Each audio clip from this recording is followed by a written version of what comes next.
What's up, mortgage coach community? Dave Savage sitting down with Hunter Marckwardt. I said that pretty good, huh? You did. You got it. Well done.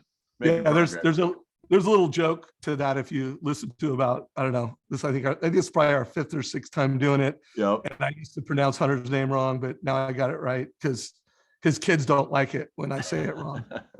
And it's just not polite. So Hunter, dude, you are a mentor to me through your Sunday thoughts. For those that don't know what that even means, do a search on the Mortgage Coach YouTube channel, and we've talked about what the Hunter Marckwardt Sunday thoughts are.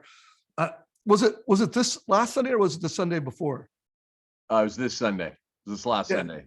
Well, so first of all, thank you for kind of going from, hey, Hunter, I love this, I got an idea, to within a week getting on a call with me. So thank you, brother. Sure. So before I tee up the topic, Hunter, I just want to make sure anybody who is a new loan officer and they're like, who is Hunter Marckwardt? Could you just tell everybody really quick, what kind of volume you do, what your role is in the industry? Yeah. So I'm a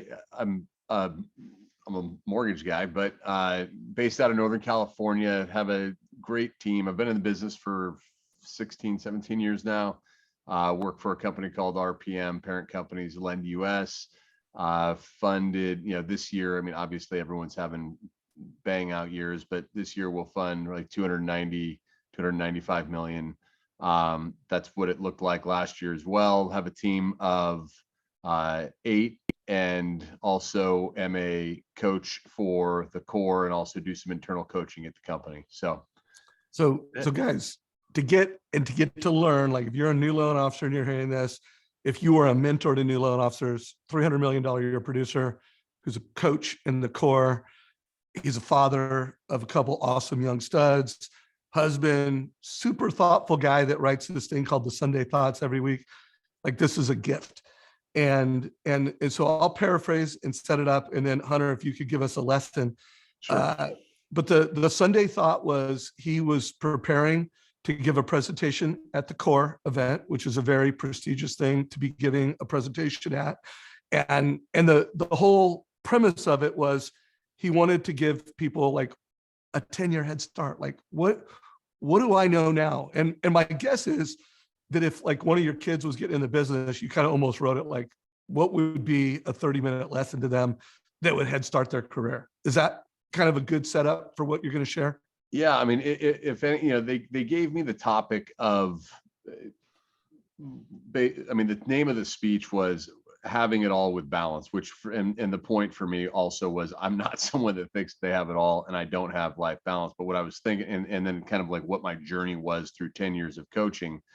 So I try to make it, I don't want to get up on stage and brag to everybody about different metrics and measurements and trying to think about how I could make this interesting for everybody. So I turned it into more of, having it all inside of your job and basically what I've learned along the way in the core and, where I started versus where I am today, kind of the main tenets of, the major takeaways that I could give to people so that people didn't have to, spend 10 years doing it, as opposed to just hearing what I, what I came up with. And honestly, having had to do that speech, it really helped clarify a lot of different thoughts for me, selfishly, it was actually just an unbelievable exercise and something that, I feel like I've got my own roadmap having had to put this talk together. So it was cool.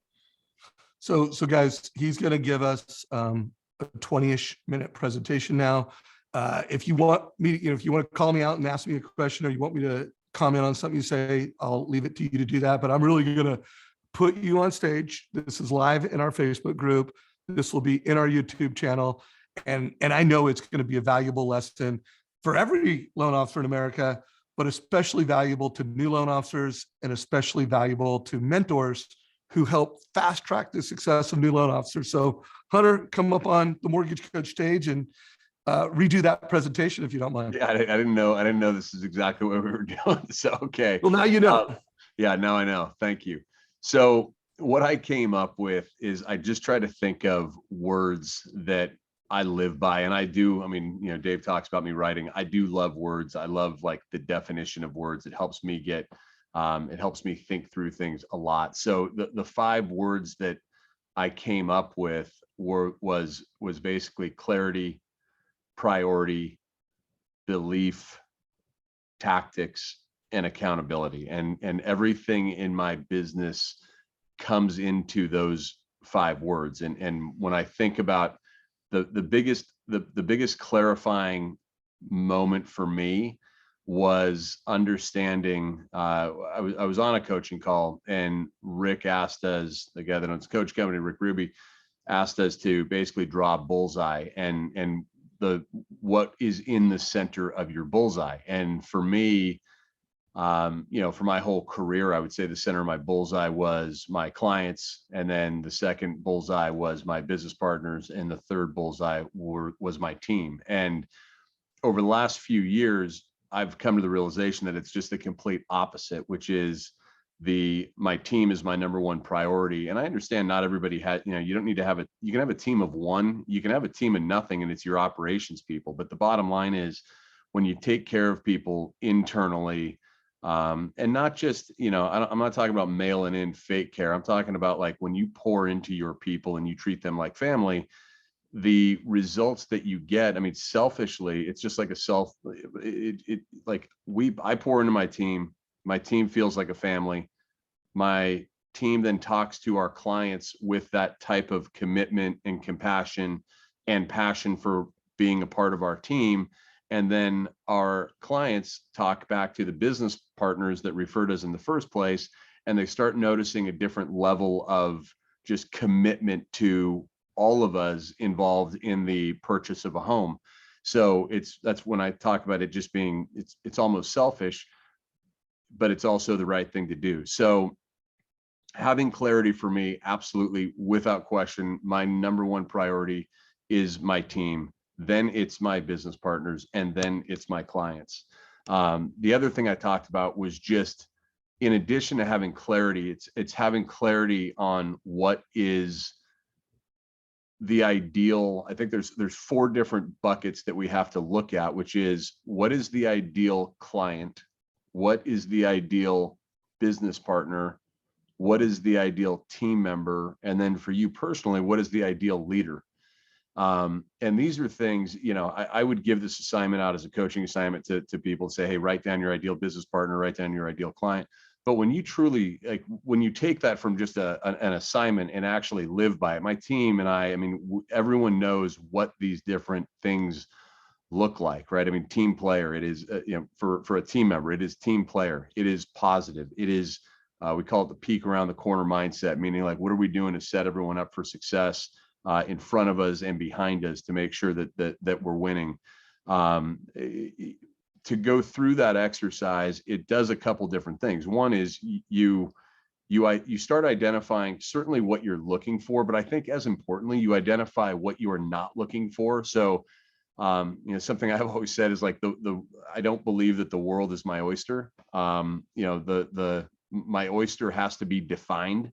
And by going through those exercises, you start to define what your oyster is. And then you start understanding when the people that are coming into your business or your team, like I call them cancers on a team. And I've had cancers on the team. I've had people that, I'm trying to lead, I'm trying to do something personal. I'm trying to do book reports, trying to do different things where, you got the wrong person in the room and they're looking at you like you're cheesy. That to me is like a cancer. They don't want to participate when you got a bunch of other people that do. They want to grow and develop. So being able to articulate what your ideal business partner, client, team member, and leader is something that's incredibly important. And when I talk about the leader portion, what happens is, when my team went back and identified what they believed their ideal leader to be without my involvement. And when it came back to me, I'd like to say at this stage of my career, most of those things are what I actually do. But when you go through that exercise with your team, you're going to find out what you are to them and what they wish you were. So that was just a huge kind of aha moment for me. So identify those 4 things is incredibly important. And when you see them, when I get to go to work every day and I show up. I mean, it's tough doing what we do on a daily basis, but when you have the right team and you're going after the right business partners and you're attracting the right clients, I mean, we still deal with loan hiccups and nightmares and all the stuff that everyone else deals with, but it's just a way better way to go through your business life, which is of course where you spend most of your time. So that is clarity on my priorities. The next thing I talked about was beliefs. And I would say when I started, these beliefs were almost like a sales pitch, and they've come into now truly I believe this, which is, if you are going to work with me, if you are a business partner of mine, you have to believe that you will be more successful using our team to handle your clients. And if you don't believe that, then we shouldn't work together. And it's literally the bar that my team and I hold ourselves to. And I tell every business partner that that's the bar that we hold ourselves to. If you don't believe that we're going to help you be more successful, then we shouldn't work together. The second thing is to my clients, which is, I need you to believe that you have a greater chance of home ownership, or we shouldn't work together. And the third one is to my team, I need you to believe that you're going to have a better life with me as the leader of this team and you being a part of this team, or you shouldn't be on the team.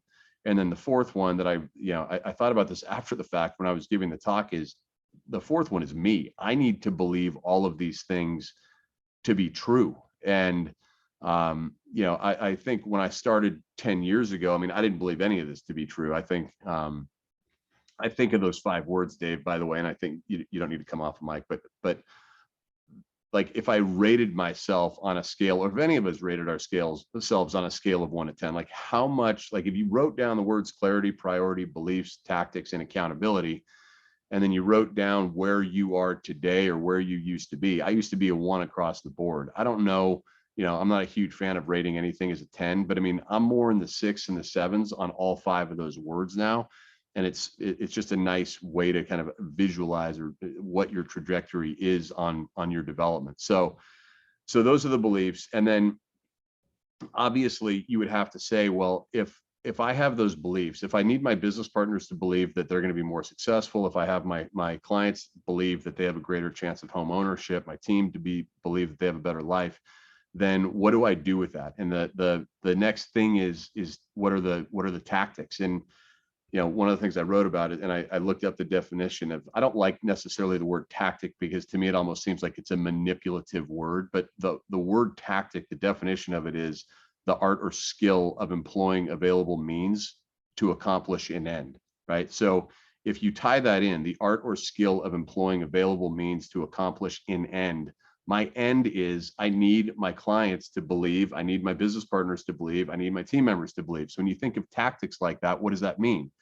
And in my market, the things I talked about when I was doing my talk was super simple things, right? For my business partners, I do these things that are called LP2 notes, which is just every single time I talk to a lead, I believe that I'm the best person to convert the lead, but I have to have certain answers to certain questions. Like, I have to know, how they were referred to me, who they were referred by, what their motivation is, what is their personality type, what is their, what are their qualifications, what are they trying, how are they getting paid? I can find all of this out in a 15-20 minute conversation with them, but it's super impactful, because if I can get all of that information, 1, I'm setting my team up for success. 2, I'm setting the business partners then get a copy of these notes, that those go out to my realtor partners, and they're getting this information back from me. So if you think about, Dave, you're competing against me, and, a business partner sends you a lead, and you just say, okay, thanks, I'll let you know when I talk to them. And they send me a lead, and I send back this like 9 bullets on who these people are. It's not a salesy thing whatsoever. It's just, this is the conversation. I'm more useful to that business partner than you are, right? So things like that. That's just one of my tactics. Another one for my clients, right? I mean, customized pre-approval letters and attacking the listing agent, right? Every single time we're going to write an offer, I think a lot of people, they just give, whether or not it's a TBD, whatever, every single time we're going to write an offer for a client, we're going to customize the pre-approval letter. And we assume people know things. They don't, right? These people are doing this once or twice or 3 times in their life. So we might be doing this all the time on the customized pre-approval letters, but clients don't know that. So we want to make it clear to them that that's what we're doing every time. We want to make it clear to them that we're going to reach out to the listing agent every single time to help them understand what they've gone through in the process, why they're the right client, why we're the right lender, what their expectations are, the fact that I'm trying to make the listing agent look like a hero to their seller as much as anything else. Those are the type of tactics that help us get offers accepted above and beyond everyone else, our local reputation. So if you think about it, you know, where I feel so good now in my career is that salespeople have a bad reputation because salespeople create a value. They create the perception of a value and then they don't execute on it. And that's what gets people so pissed off at salespeople. And it's what gets people pissed off as, I mean, lenders were salespeople. When you go from having, like, I create the perception of value and then my team actually executes on it. So one of the things I talked about, Dave, in my talk, which I've skipped on this, before we talk about all these different tactics, the number one tactic, which isn't really a tactic, it's just, you have to be good at your job. You have to close the loan, right? Like from an operational perspective, thank you cards, gifts, all this stuff that, you know, we all try to do. If you can't close on time and if you can't do your job well, then you can't show up in the first place. So I'm going to get just everyone based on the assumption that you actually can close the loan. But the point is, my team delivers on the value that I promise by executing pretty much flawlessly on the transactions that we do. So, So go ahead. I do want to pull out in tactic because, you know, while I showcased Hunter because he's an incredible producer, coach, and leader, he's also, oh, I don't know who that was. He's also become a grandmaster mortgage coach. You know, him and his team have done 67 total cost analysis in the last 30 days and a total of 2,133. And I was actually a speaker at an event a couple days ago. And one of the questions that was asked to me, because I've interviewed a lot of top producers, Dave, what's the one common thing around all these top producers? And first of all, there's not just one common thing, but they have tactics. Now, clearly, one of those tactics that they're consistent about is closing loans on time and keeping their promises. I personally think that's table stakes to being in the mortgage business nowadays. And then they have tactics that go beyond the transaction. And one of the tactics that Hunter's team have is they give every they give 67 total cost analysis in the last 30 days, and they're consistent about it. Like, he's not like, oh, this guy's a grinder, I'm going to give him a total cost analysis. Oh, this is a laydown, I'm not going to give him a total cost analysis. No, there might be something tailored where, like, oh, you know what, I'm not going to do it now because of where he's at in the transaction or who this person is. But there's consistency. So for every new loan officer listening to this, what you're hearing from Hunter are some great tactics, and tactics are important, but the consistency of those. Anything you want to add to the TCA part of it or around what I just said? I mean, I agree with you. The bottom line is it's a professional approach. I mean, when you talk about the consistency, to me, leadership, any of these different things, to be successful, you have to be consistent. Like the opposite, you know, I mean, my last thing was accountability. Well, going back to the TCA, I mean, yes, the bottom line is, Dave, is, I mean, obviously if we've, how many, 2,600 total? I mean, it's, you know, so we 2133, but 2133. but you've got to, but you now have a goal by the next time I interview you. But yeah, the bottom line is, you know, I have my team do them, but our clients absolutely love them. You know, and it's a professional approach to what we're doing. And when you talk about, you know, my last word, well, let me just finish with the tactics. I mean, there's client tactics, which are things like, you know, customized pre-approval letters, attacking the listing agents, extreme gifting. We spend $5,000 to $6,000 a month on client gifts, on not realtor gifts, but on client gifts, making sure that they know how much we appreciate them throughout the process. And they're not, you know, gifting, by the way, is an interesting thing. You gift to the client, not like a client doesn't need a cutting board with my name on it. They need a cutting board with their name on it. You know, someone passes away, there's flowers in the mail, there's someone's upset with us, they get DoorDash the next day. You got to be laser focused on making sure that these people feel like you care about them, and extreme gifting allows us to do that. And then the final one is just like some tactics around the team it's just as simple as having a daily team meeting. None of this stuff has to be sexy. I mean, we go through what's called the wheel of life. So we literally on a weekly basis pick one personal goal that each person is going to have for the week. One person, I can tell you right now, Paula's goal was to meditate 5 times this week, right? My goal was that I was going to clean up the dog crap because Kim always does it and she would love me if I did it. Literally, that was one of my goals for the week.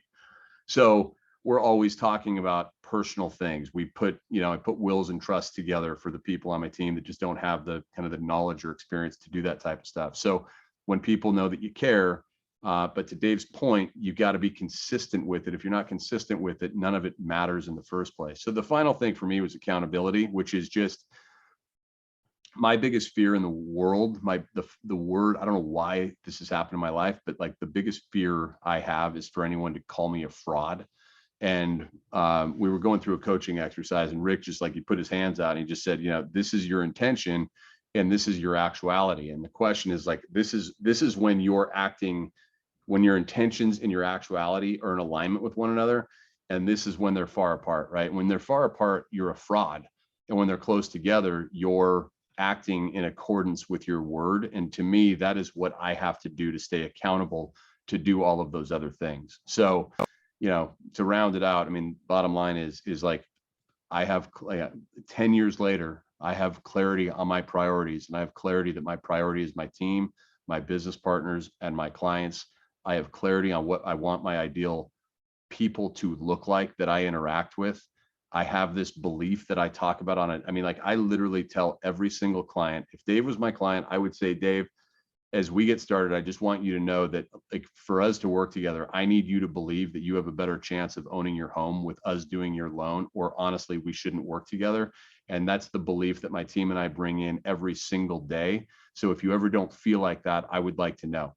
Like that's how I start every single conversation. So we're passionate about that. So when you have those beliefs and you're committed to them and they're not just a pitch, and then on top of that, when you have the tactics that help you deliver on the beliefs, and then when you hold yourself accountable to do all of those things, some really good things happen. So that was the net of it. Boom. So incredible value. And you guys also got a little bonus script that he just gave you around how he, sets expectations with a client.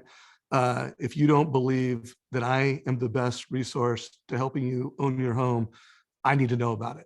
So by the way, guys, every loan officer in America does not ask that, is probably afraid to ask that. That's a really valuable differentiation that drives a lot. So I'm just going to, close out with if you're new to the business, you just got a 10-year head start, assuming you can execute on everything he said. And then I would push everybody as we go into the end of the year. I'm going to push everybody listening to this, whether you're senior loan officer, you're new loan officer, go through this exercise that Hunter did and pretend that you're going to have to give a 30-minute presentation on a stage and you're going to share, who you are and what you've learned. And if you're a new loan officer, why don't you just start with where you're at today? Like you heard what Hunter said, you heard his 5 words: clarity, priority, belief, tactic, accountability. Guys, what are your 5 words? Make it personal to you. And I think this would be a good year-end kicking off the next year planning session if everybody did this. So Hunter, dude, I super appreciate you putting time on your calendar to give this value to the mortgage coach community. And I hope I get to see you in the real world next year. Always, Dave. And yeah, I hope I get to see you. I'm so tired of virtual, but yes, thanks for having me. Appreciate it. And everyone, thanks for listening. Remember, guys, if you're not following the Mortgage Coach YouTube channel, subscribe today. If you're not active in our Facebook group, get active. It's Mortgage Coach Productivity Mastermind. Have a good one, everybody. Hope you got a lot of value from this.